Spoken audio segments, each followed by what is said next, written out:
Hold on tight for the next hour. You're entering into a place, a zone called the alternative to the alternative media. It's a place, a special place where even truth seekers fear to tread. All right, people, let's move like we've got a purpose. Affirmative. Okay, we're back on a Friday on the Investigative Journal on this February 23rd, 2018 day on our calendar. And for this week, I have been talking a lot about projects that may help you. And, you know, in this day and age on the alternative internet scene, it's hard to get good advertisers. It's hard to keep your show on the air, and you're up against a lot of different hurdles, especially when you deal with a subject like I do, and that's the Vatican-led New World Order. Years ago, when I introduced this to my show on several big stations on the internet, I had to make a choice whether to continue or not continue. And if I would have stopped talking about the Vatican in this way, I would have making a good living doing it. But once you cross the line, there's no coming back, and I decided I wanted to tell the truth about this story I learned when I lived in Rome in the 1980s and learned about the Vatican intrigue firsthand. And so you can go back to a lot of my old stories and shows to get a lot of insight on what we do here. So recently what I have done is I said, you know, why not get involved with some companies that help people? And in turn, I could fund the radio show and sell products or tell people about products that are truly perhaps life-saving. And when I say life-saving, there's two subjects here I want to talk about. It's medical marijuana, medical cannabis, hemp, etc., and companies that are selling hemp oils that are showing positive results in helping people's ailments all over the world, not only in America. Medical marijuana was just legalized in Mexico, and I've went over the technicalities of that legalization, both in the States and in Mexico and Canada. And so what I wanted to do was to lead you to some products that would help you, and you can either use them or you can get on as a sales associate and sell them and help people and spread the word like I'm trying to do here. Now that's the first thing. There's two companies I'm involved with, and I'll tell you about them in a minute. And secondly, I wanted to help small business and medium business owners in this country. And the way I've thought to help them is, what do most small businesses and medium businesses need? They, of course, need money. And in today's financial world, it seems like only the big corporations are getting financed one way or another through the banks. And, you know, these mom-and-pop stores are having a terrible time staying in business, competing with people like Walmart, Costco, etc. And so I thought the best way to do it was to look around for companies that were funding small and medium businesses to keep them going, and doing it in a non-traditional fashion. And as I researched this, I found that there were a lot of charlatan companies out there that would basically talk a good game but never come up with the money. But I finally found one that funds about 98% of the businesses that come to them, small and medium, with funds from anywhere from $2,500 to $1 million. And I started to get involved with them to understand what the company was about, so I could go out myself and help small businesses and medium businesses who can't get funding, restaurants, floral shops, liquor stores, you name it. There's so many small automotive companies that don't want to go to work for the big corporations. But the problem is they get in the business and they run into financial problems, and all of a sudden, guess what happens? You see a for sale sign. You know, I want to sell my business, but if you've only been in business for 6 months, what are you going to get for it? You're going to lose money. And I was in the restaurant business, and I understand the importance of For example, I was starting my business. It started well. And I had an Italian restaurant. And there came a time I needed a new pizza oven.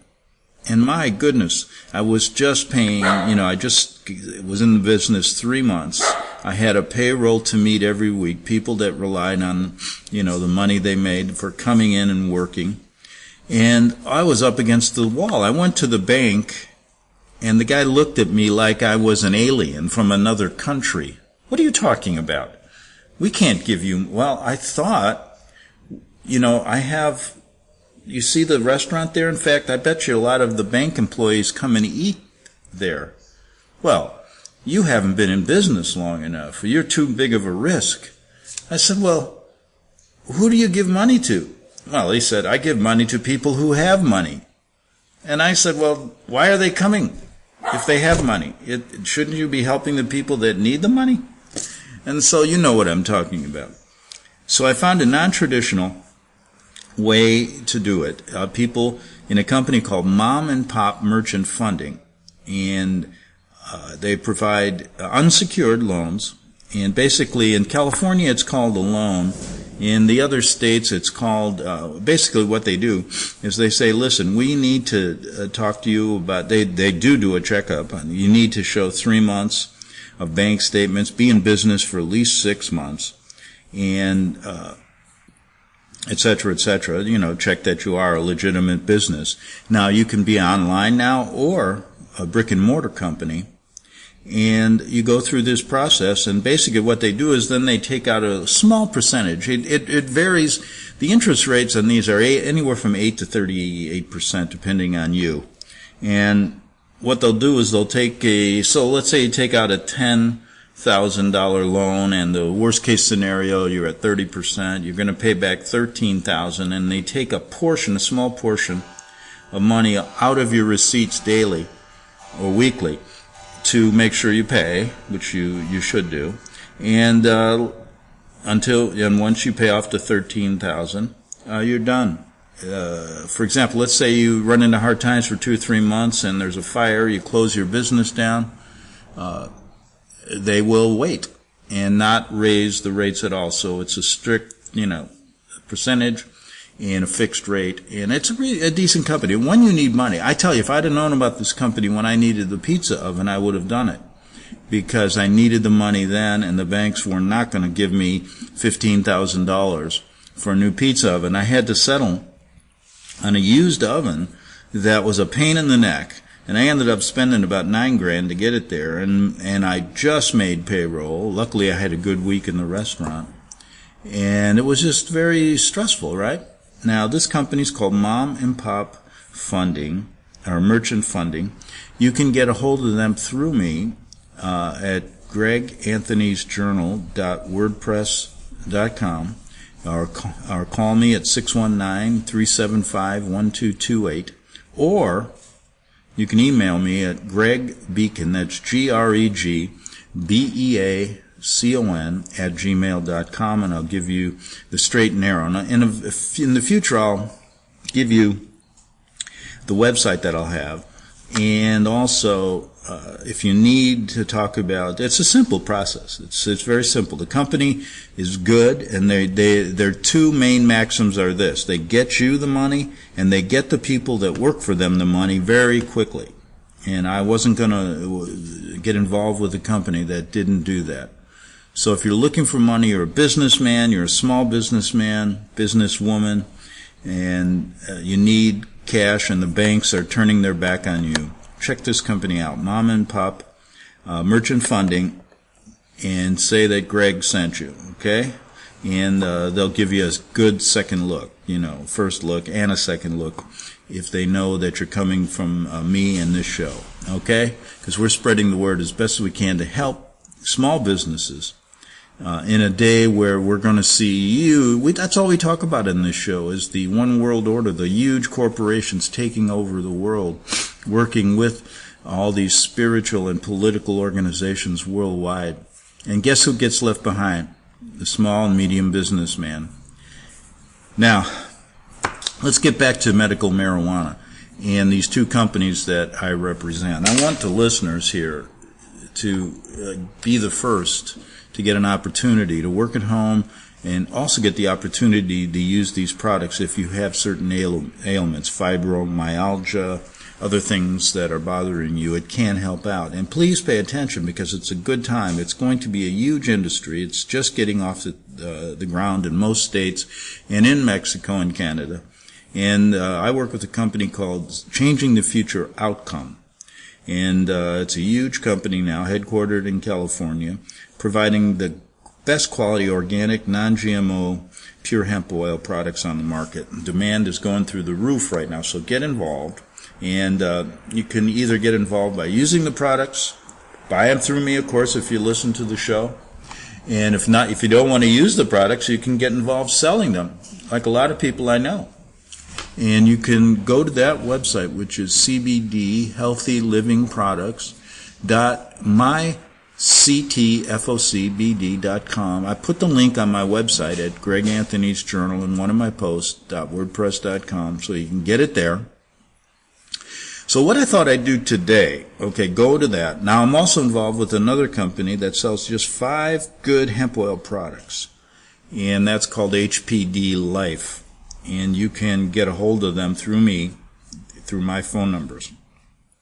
Okay, I did want to say one thing.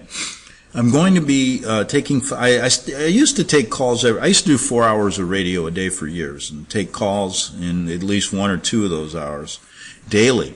And I stopped doing that in the last few years and just have done a show where I do not take calls. But I've decided on Thursday evenings at 6:30 p.m. on FirstAmendmentRadio.com that I will be taking phone calls from listeners or people who just want to, who have listened to my show or just and have things on their mind. They can call in 6:30 p.m.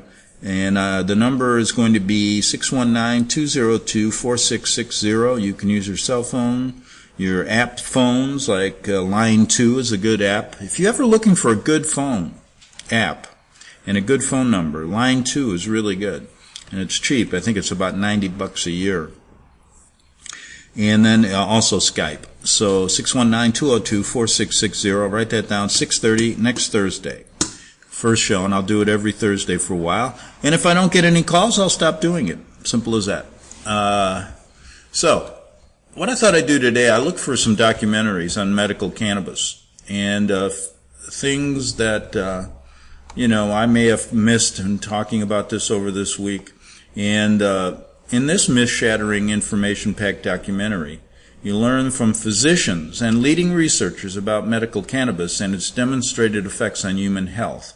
This game-changing movie presents the most comprehensive synopsis to date of the real science surrounding the world's most controversial plant. Now, it shouldn't be controversial. I mean, it wasn't controversial to the ancient Chinese, Egyptians, Assyrians, Greeks, Romans. They knew the benefits. And in fact, in the 1800s in America, it was a crime if you didn't grow hemp. And the first American flag was made of hemp. Did you know that? George Washington and Thomas Jefferson, they grew hemp, as well as Ben Franklin's first newspapers came out on hemp paper. Yep. And all the ropes for ships were made out of hemp. What's so bad about it? It's got about 25,000 different uses, one of which is used in oils to help you feel better. And it's a good product. And the topics on this documentary include 1,500 scientific and medical trials. What conditions, have proved to benefit from medical marijuana? Its historical use as medicine dating back over 5,000 years or even longer. Methods of delivery and their different advantages. It's important to understand how to use it. And that's why I got involved with these companies, so I could learn and then help people understand it. Government-sponsored studies that were bogus and were intended to show it had negative effects. When the private sector got involved, they showed how FDA and all these groups wanted to slant their studies just to save money and basically kill you with chemotherapy. Common myths about negative effects of cannabis and what the research really says about these topics. It's a 47-minute documentary called Medical Cannabis. You can get it on the web. I'm going to play it here for you. I won't be able to get through the whole thing, and I'm going to do that in a second. I did want to say yesterday I was recounting that harrowing story about this Russian family that lived for 40 years in the Siberian wicked cold weather forests of Siberia for 40 years. They were run out because, you know what? The Vatican-led New World Order was trying to kill Orthodox Russians. Right. And so the man and his family, with his brother dying in his arms, who didn't make it, scampered away to the Siberian forest, and they luckily made it. And they lived there 40 years, not even knowing World War II was going on. And finally, they were discovered. It was quite a story. I'm going to come back to that Monday, okay? Because I think this is important. This medical cannabis stuff is important. And I wanted you to listen to this for the weekend and think about it. And also join in with the Investigative Journal, my show, these two companies that I talked about. Get involved with this. You're going to help yourself. And it's good for your pets as well. So anyway, let's play this documentary. And we just may learn something. Wow. Here we go. It's amazing the number of conditions that respond favorably to cannabis. We're looking at an Excel wonder plant, herbal medicine that has no comparison. It would appear that cannabis and hemp are one of the first plants that have been grown in agriculture. We came out of being hunters and gatherers about 10,000 years ago, and so that's at least the length of time that cannabis has been cultivated. Cannabis has long been known as a medicinal plant, as a medicinal product. The latest studies, or the latest findings, are a tomb in China in which the contents of the medicine bag of a medicine man were discovered, and one of the things that it contained was cannabis. The tomb was carbon dated as almost 5,000 years old. The conventional wisdom, which goes to the oral history of China, is that the Emperor Shang-Nen wrote the first Chinese Materia Medica, and that it contained cannabis. He is alleged to have written it in 2637 BC, which would be almost 5,000 years ago. The oldest known copy of that goes back to somewhere between 100 BC and 100 AD. The oldest actual written record of the use of cannabis as a medicine is found in the writings of the Indian Ayurvedic medicine, in which that piece of history is dated at somewhere between 1100 and 1700 BC.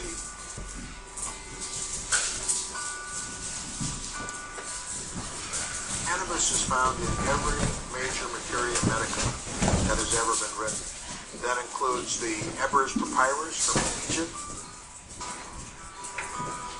It includes the writing of Descartes, who was Nero's doctor, and his Materia Medica was used for over 1,000 years, and it was included in the United States Pharmacopoeia from 1854 until 1941.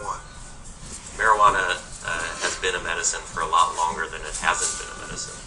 Evidence suggests that it was used in northern China for either shamanistic purposes, religion, or healing. And the culture of cannabis as medicine moved across the world.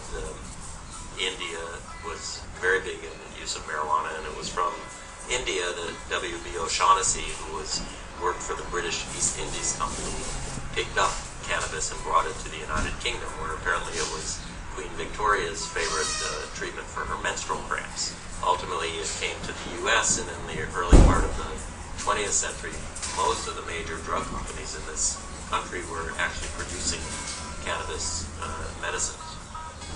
Up until the beginning of the 20th century, cannabis was probably the second or third most commonly used medicine in the world. Cannabis was found in patent medicines that were manufactured by such familiar names as Eli Lilly, Squibb, Merck, Park Davis, Smith Brothers, the Smith Brothers cough drops. and it was available powdered, chopped, whole, and as tinctures. It was only in 1937 when Congress enacted the Marijuana Tax Act that imposed a levy of $1 an ounce for the use of medical marijuana that was the beginning of the end for marijuana as a medicine in the United States. It was in 1942 that it was totally removed from the U.S. pharmacopoeia, or the formulary, but up until 1942, physicians could still write prescriptions for cannabis. So, marijuana hasn't been a medicine for 68 years in this country, but it has been a medicine in the world for 3,000 years. There was the misconception that use of marijuana led to debauchery and physical violence, and for that reason, I guess the investigator, I guess we were probably more conservative than we are now. That's hard to believe. So it was considered the way alcohol was considered back in the time of Prohibition, and so it was prohibited all uses of marijuana because it had been used medicinally as well as for recreationally. So all uses were declared illegal, and marijuana then was given the status of a Schedule I substance, which means a substance without any recognized, any demonstrable therapeutic effects, as opposed to cocaine, which was also declared illegal for recreational use, but it still had medicinal properties as a local anesthetic, for which it is used today, to this day. That's Schedule II.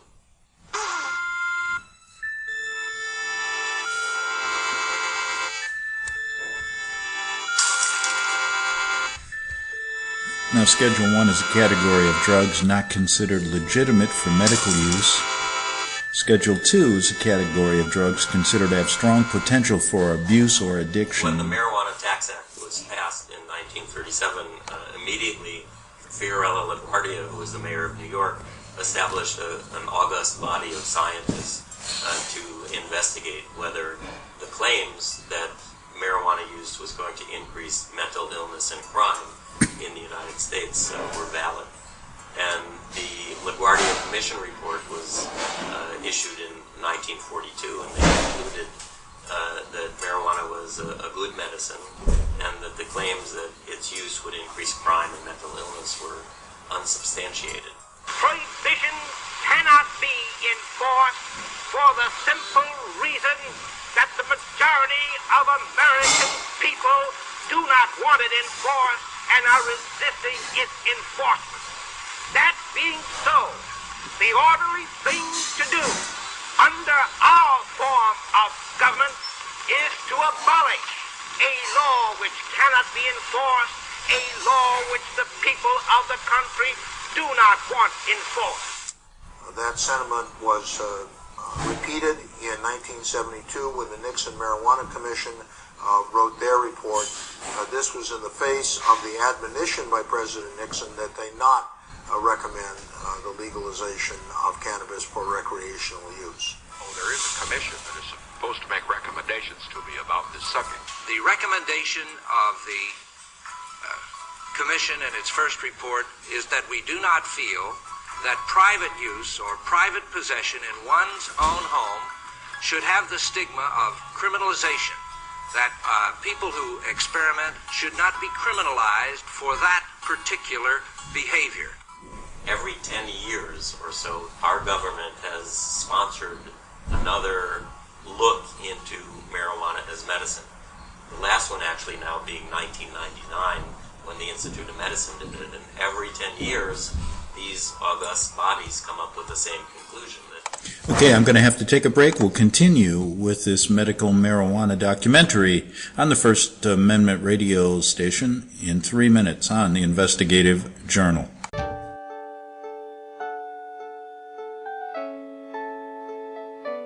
The program you are listening to is 100% sponsored by you, the listener, on this First Amendment Rights Media channel. You will notice that there are few commercials on this radio network. There's a good reason for that. Corporate advertising dollars come with strings that limit program content. So without your help, these programs cannot continue on internet or our several affiliates. If you benefit by the educational law programs, we ask you to give. If you are admonished or nurtured by the Bible and ministry programs, we ask you to give. If some voice a cause that you are passionate about, we ask you to give. If you believe in any of these, we ask you to support them as you would a missionary on a continual basis, as if giving a tithe for missionary radio. These programs are not commercially viable and must be supported by those faithful to the cause of truth. Look for the button to sponsor your favorite programs at our listen and schedule pages on the internet. Then, when you subscribe, we will send you the last quarterly MP3 CD of that program immediately, and continue to do so with each new quarter. We will also give you unlimited archive access to all of our programs. We're asking you to give much less than a tithe, so that you may also send support directly to a particular program host, cause, and anywhere else the Spirit may lead you. Do all to the glory of our God and Creator, for His holy nation, the only kingdom that will last forever. Thank you for listening.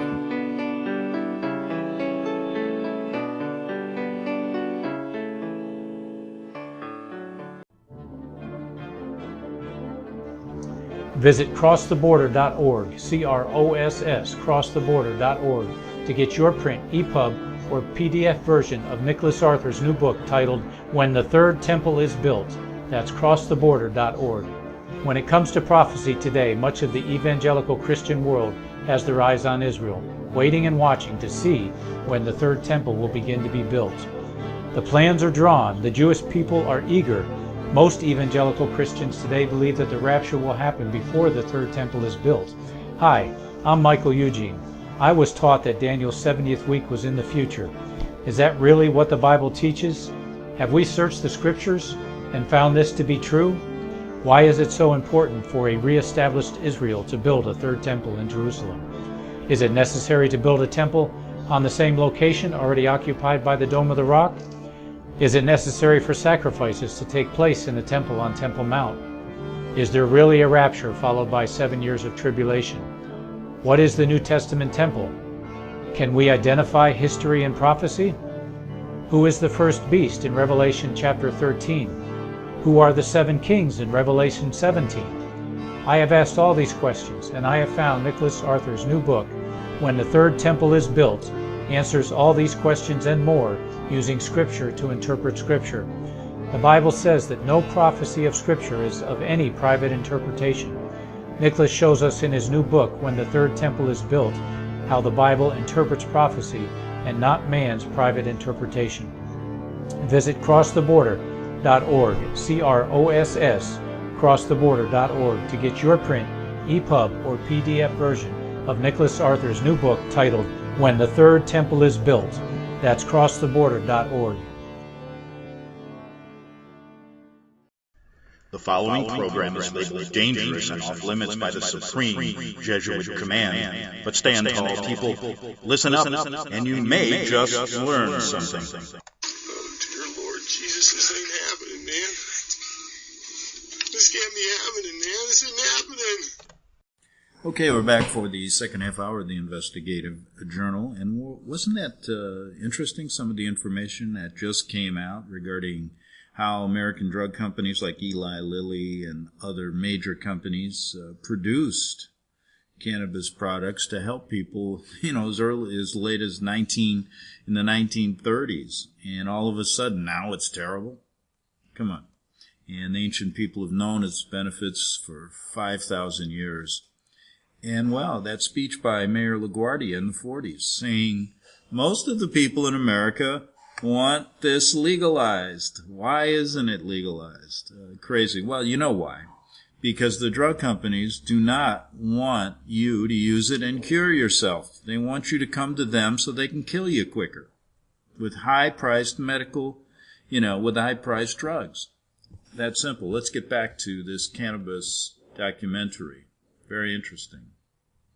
Value to marijuana and its adverse effects and addictive potential and gateway drug myths are overstated. And for some reason, every 10 years, these reports go, I don't know if they're ignored, but they certainly don't seem to change policy.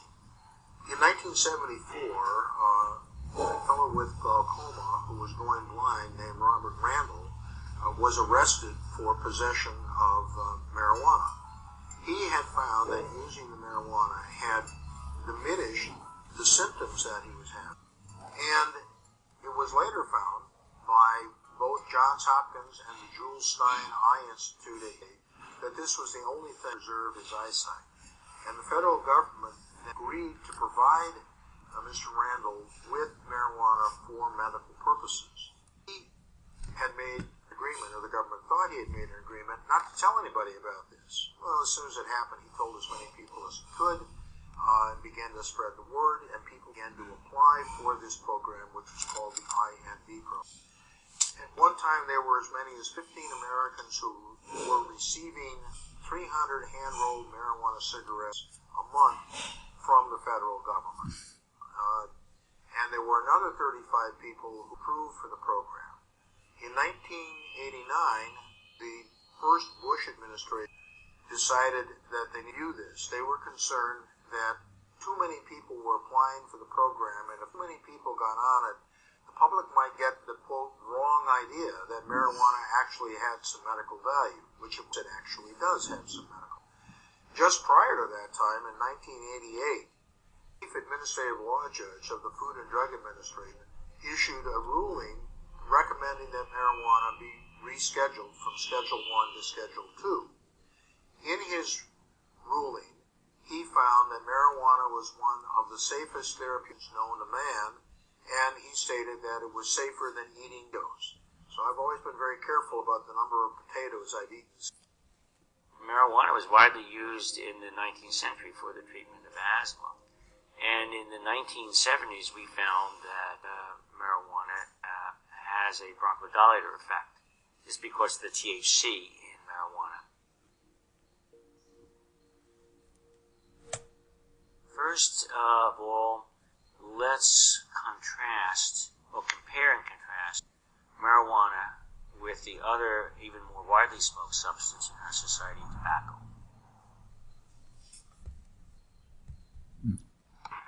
Nothing but the best for Mr. Ricardo. Thank you. Lucy, you're so good to me. You see how easy it is to keep a man happy? Why not give your husband a carton of Philip Morris cigarettes? Smart move. He will love them for their mildness, their smoothness, and their wonderful good taste. And he'll love you, too, for thinking of him. That's right. Good night, everybody. And don't forget, call for Philip Morris.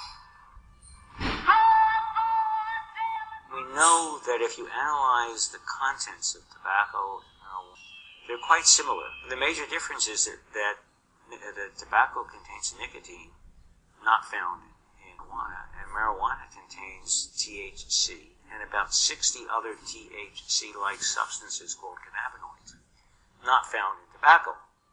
But there are a lot of other particulates that are shared in common, and these include carcinogens, such as benzpyrene, the most potent of the carcinogens, and considered to be responsible for a large percentage of human cancers.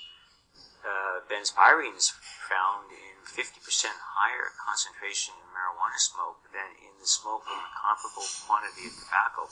This has been shown by 3 separate groups of chemical investigators. So the expectation is that if you smoke marijuana enough and on a regular basis, that you would incur similar risks to smoking tobacco. So what are the major health risks for tobacco? Emphysema, which I prefer to call chronic obstructive pulmonary disease, the new term, consists of chronic bronchitis and emphysema. You could have significant impairment in lung function without emphysema. It could just be due to airways disease, we call small airways disease. But of course we can't separate out the two components of COPD, emphysema, and the airways component. We lump them together. So that's COPD. So now COPD is the 4th leading cause of death in the U.S. and in the world, and will become the 3rd leading cause in 2020. So it's a very important disease. About 120,000 Americans die each year from COPD. probably the best evidence for separating out, the best method for separating out a COPD patient from someone else is to look at the rate of decline in lung function. I shouldn't say the best. It's probably the most informative. But it's more difficult to do because you have to make measurements every year of years. So you get a slope, a rate of loss of lung function over time. We did that. We actually measured lung function every year. Our marijuana smokers up to 8 years. And we found that the slope of the decline in lung function was almost identical in marijuana-only smokers to non-smokers, where it was accelerated in tobacco smokers. So just one other piece of evidence that marijuana is not a risk factor for the development of COPD. I think I'm convinced of that. And the other major health consequence, pulmonary health consequence of tobacco is lung cancer. Cancer is the second most common cause of death in the U.S., and lung cancer is the most common form of cancer. And the major risk factor for lung cancer is tobacco smoking. About 160,000 Americans die each year of lung cancer. So the question that came to my mind and that of my colleagues was whether or not there was any evidence that marijuana would at least qualitatively share some of these health risks with those of tobacco. And that was the rationale for initiating our studies back in the 1980s. What is the evidence that marijuana smoking, habitual marijuana smoking, can lead to lung cancer? With respect to the development of lung cancer, we found no evidence of any increased risk of lung cancer occurrence in association with marijuana smoking alone. The marijuana smokers, if anything, had a reduced risk of developing lung cancer. Not a significantly reduced risk, but reduced less than one-fold. So that means reduced. Whereas the tobacco smokers had a markedly increased risk. If those who smoke more than 2 packs a day had a 20-fold risk. That's 2,000%. Those who smoke from 1 to 2 packs a day had an 8-fold risk. So that contrasts with no risk, no increased risk, but a slightly reduced risk of smokers.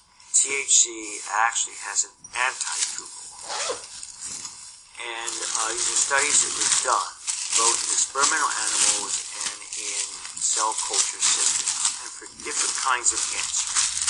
For lung cancer, breast cancer, thyroid cancer, prostate cancer, gliomas, brain cancer, that the development and growth, or the growth actually of the tumor is suppressed by THC, and metastases are also suppressed. So how can that be? Well, THC impairs protein synthesis, and it's what we call anti-mitogenic or anti-proliferative. We need those tumor cells don't as readily proliferate in the presence of THC.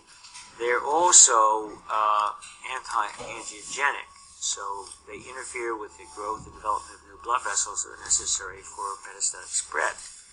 And they also are pro-apoptotic. What is apoptosis? Apoptosis is programmed cell death. So when cells age, there is a mechanism whereby the cells die. It's a non-necrotic death to die off the old cells and get rid of them before they have an opportunity to develop mutations that would lead to cancer. So enhancing apoptosis diminishes the risk of the cells becoming cancerous. So marijuana turns out, THC rather, turns out to be pro-apoptotic. So those appear to be the mechanisms that might account for these anti-tumoral effects of THC. We decided to do own case control study, funding from the National Institute on Drug Abuse, which is a major funding agency for research. This was the largest study ever conducted on this subject. It was very well designed. We used the Los Angeles tumor registry to identify, rapidly ascertain all the cases of lung cancer and head and neck cancer that were diagnosed in the LA County system. And, of course, by the time we got to some of them, they'd already died or were too sick. But we got to it. Over 60% of them agreed to participate and were able to participate. And we administered this questionnaire. And then we matched controls the same age, socioeconomic status, and live in the same neighborhood using an algorithm that USC developed for this purpose, so they can match comparing apples to apples. And to be administered no increased risk, or a slightly reduced risk for the marijuana. THC actually has an anti-tumor effect. And these are studies that were done both in experimental animals and in cell culture systems, and for different kinds of cancer. For lung cancer, breast cancer, thyroid cancer, prostate cancer, gliomas, brain cancer, that the development and growth, or the growth actually of the tumor is suppressed by THC, and metastases are also suppressed. So how can that be? Well, THC impairs protein synthesis, and it's what we call anti-mitogenic or anti-proliferative. You need those tumor cells don't as readily proliferate in the presence of THC. They're also anti-angiogenic, so they interfere with the growth and development of new blood vessels that are necessary for metastatic spread. And they also are pro-apoptotic. What is apoptosis? Apoptosis is programmed cell death. So when cells age, there is a mechanism whereby the cells die. It's a non-necrotic death to die off the old cells and to get rid of them before they have an opportunity to develop mutations that would lead to cancer. So enhancing apoptosis diminishes the risk of the cells becoming cancerous. So marijuana turns out, THC rather, turns out pro-apoptotic. So those appear to be the mechanisms that might account for these anti-tumoral effects of THC.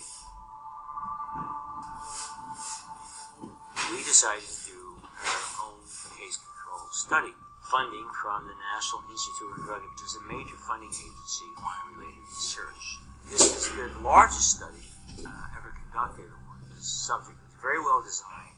We used the Los Angeles tumor registry to identify, rapidly ascertain all the cases of lung cancer, head and neck cancer that were diagnosed in the LA County system.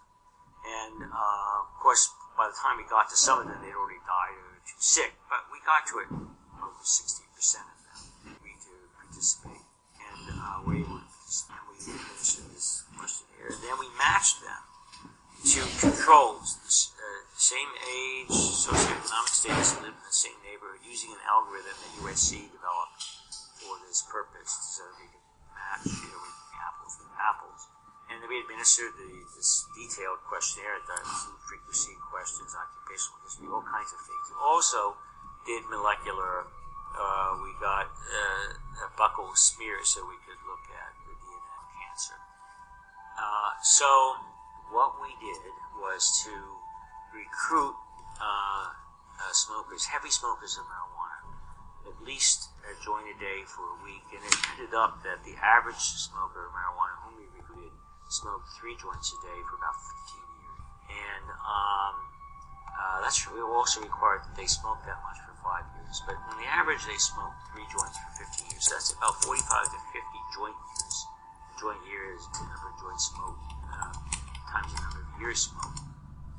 Over the study population was, I think, 35 or 59. 35 was the young age. Because we thought that they had to be teenagers in their early 20s at the time of the, at least in the marijuana epidemic, which was in the mid-60s. So prior to that time, very few people used marijuana, but after that time, it just mushroomed up to 1979, which was the apex, the acme of use of marijuana in our society. So that's why we chose those age limits. And so what did we find? For any category of cannabis use, including heavy use we define as more than 10 joint years, but we looked at big joint years. For every category of marijuana use, the ratio was less than 1, reduced risk. It wasn't significantly reduced, but it was reduced. With the confidence intervals were not that wide, around 20. So there was no evidence, and we controlled for all the putative factors, socioeconomic status, comment, tobacco smoking, alcohol, etc. At the same time, when we did a similar analysis for the tobacco smokers, There was a huge effect of tobacco. Gee, we ought to do something, Fred. Okay? How's about taking a nap? Wait, I got a better idea. Let's take a Winston break. That's it! Winston is the one filter cigarette that delivers flavor 20 times a pack. Winston's got that filter blend. Yeah, Fred. Filter blend makes the big taste difference, and only Winston has it. Up front where it counts. Here, ahead of the pure white filter. Winston packs rich tobacco, specially selected and specially processed for good flavor in filter smoke. Yeah, buddy, Winston tastes good, like a cigarette chug. So, I'm a cancer doctor, and every day I see patients with cancer who have nausea from their chemotherapy or their cancer, loss of appetite, pain, depression, insomnia, and my experience over the past 30 years of being an oncologist is that there's one medicine that I could recommend to patients that can take care of all of those problems. Instead of writing 5 different prescription drugs, all of which have side effects and addictive potential, I can tell my cancer patients to try marijuana to take care of any combination of those symptoms.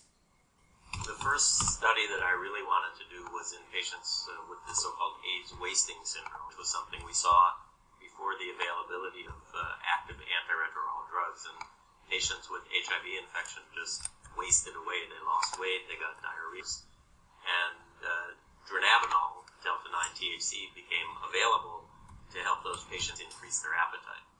When we prescribed those patients dronabinol in the early 90s, they said, this is okay, but I really prefer to smoke real cannabis, because when you take cannabis by mouth, either as delta-9 THC or eating, in fact, baked products, the absorption is very slow and variable, so it takes about 2.5 hours for a peak to be reached, and the peak level in the blood is quite low, and then it stays in the body for quite a long time as well. Also, when taken by mouth, the delta-9 THC becomes converted by the liver to another psychoactive metabolite. So people that take dronabinol or eat cannabis baked products often get more zonk than people who smoke. When you smoke, you don't get that second metabolite. Also, when you smoke, you get a very rapid peak in the blood in 2.5 minutes, close to 2.5 hours. So people really control the onset of the activity and how long it lasts better if they're smoking rather than swallowing either a pill or a baked product. So our first study that we hoped to do in the early 90s was to show smoked cannabis was better than dronabinol in increasing appetite in patients. I tried twice to get cannabis from the government because they're the only legal source of marijuana for clinical trials. And both times I failed. I then went to Alan Leshner, who at the time was the head of the National Institute on Drug Abuse, and he explained to me, in fact, that the government, NIDA, the National Institute on Drug Abuse, has a congressional mandate only to study substances of abuse as substances of abuse. So my request to have marijuana to study it as a potential therapeutic agent could never be granted by the government because, again, Congress says you can only study these substances as substances of abuse, not as treatments for disease. So in 1996, the terrain changed when we got HIV drugs that actually worked, and we didn't see the wasting syndrome anymore. But these drugs were broken down by the liver by the same pathway that metabolizes some illicit substances. And there was a report in the literature of a patient dying from an ecstasy overdose who was on one of the AIDS antiviral drugs who took ecstasy at the same time. So I said, a little light bulb went off. I said, maybe I should study to see if it's safe for patients on the AIDS antiretroviral drugs to smoke cannabis. And so I submitted that grant to the government, and that worked within their schema because I was looking to see if it was harmful. And with that application, I finally succeeded and got $1 million in 400 government cigarettes to study in patients with HIV. Now, these patients didn't have the wasting syndrome anymore, but the end point of our study was is there a change in the amount of AIDS virus in the bloodstream after 21 days of exposure to either 3 government cigarettes a day or 3 dronabinol capsules or 3 placebo capsules? And so we looked at the change in the HIV virus, and it didn't change at all. We also looked at the interaction between the cannabinoids, either smoked or oral, and the amount of AIDS drug in the bloodstream, and that didn't change clinically significantly either. We also knew that people were concerned that marijuana might have an impact on the immune system that could be negative, and we looked at that very carefully in these HIV patients, and we found no evidence of any negative effect, and perhaps some evidence of benefit in the immune system in patients smoking even more than taking the capsules. In my opinion, the whole plant is the medicine that nature provided, and it's truly amazing the number of conditions that respond favorably to cannabis. The number one condition is pain. Cannabis is useful in relieving people's pain. It's particularly effective in relieving pain from connective tissue disorders, arthritis, from fibromyalgia, from systemic lupus, from reflex sympathetic dystrophy. Okay, so I'm going to have to cut it off right there. Hope that helped you. Go to Medical Cannabis on YouTube. You can get this whole documentary, listen to it again. See you. Have a good weekend on the Investigative Journal.